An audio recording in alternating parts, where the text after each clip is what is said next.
Hi കൂട്ടുകാരെ, പുതിയൊരു വീഡിയോയിലേക്ക് സ്വാഗതം. ഇപ്പോൾ ഗോവിന്ദച്ചാമിയാണല്ലോ പ്രധാന കഥാനായകൻ ജയിൽ ചാടി വന്നത്.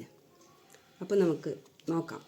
2011 ഫെബ്രുവരി 1 ഷൊർണൂർ സ്വദേശിയെയും ആയ യുവതിയെ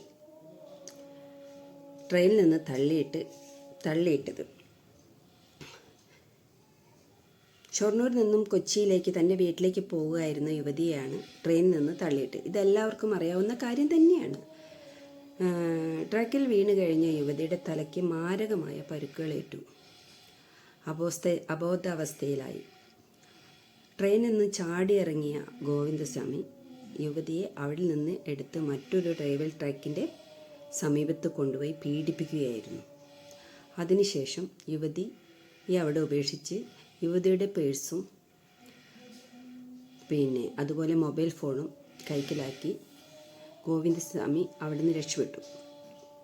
പിന്നീട് അദ്ദേഹത്തെ ഒരുപാട് തിരച്ചിനിടയിൽ കണ്ടെത്തിയത് പാലക്കാട് നിന്നാണ്. ഫെബ്രുവരി. അതിനുശേഷം അങ്ങനെ കേസായി. പിന്നെ ജയിലിലടച്ചു എന്ന് കഥ പറയുമ്പോൾ കുറേ കാലത്തിന് ശേഷം ഇയാൾ ചപ്പാത്തി മാത്രമാണ് കഴിച്ചിരുന്നതെന്ന് പറയുന്നുണ്ട്. ചപ്പാത്തി കഴിച്ച് ശരീരം മെലിയാനുള്ള എല്ലാവിധ ഇതും ചെയ്ത് ഇപ്പോൾ മൂപ്പര് അതിൽ നിന്ന് എങ്ങനെയെന്നും രക്ഷപ്പെടണം, ജയിൽ ചാടണമെന്ന ഉദ്ദേശത്തോടെയാണെന്ന് പറയുന്നു. ഓക്കെ, അതും ശരി തന്നെയാണ്. എന്നാൽ രണ്ട് കയ്യുമുള്ള നമ്മൾ ഇങ്ങനൊരു ശ്രമം നടത്താൻ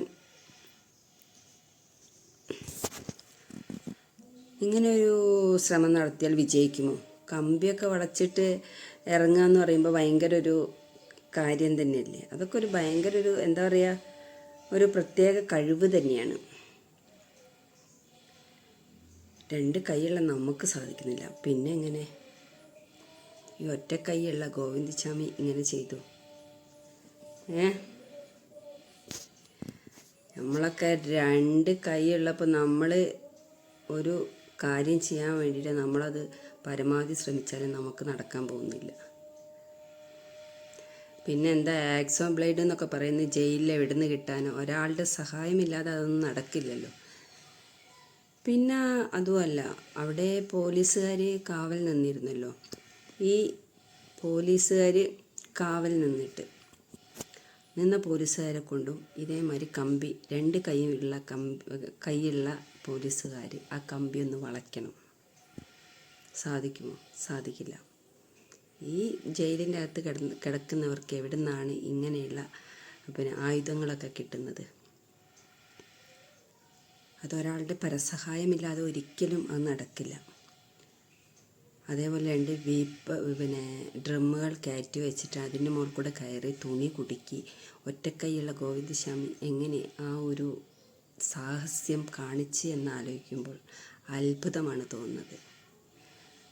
അപ്പം ഇതൊന്നും ഒറ്റയ്ക്കും ഒരാളെ കൊണ്ടും സാധിക്കില്ല എന്നാണ് എൻ്റെ ഒരു അറിവ്. ഇനി അയാൾക്ക് എങ്ങനെയായാലും ഇത്തിരി പോകുന്നൊരു മനുഷ്യൻ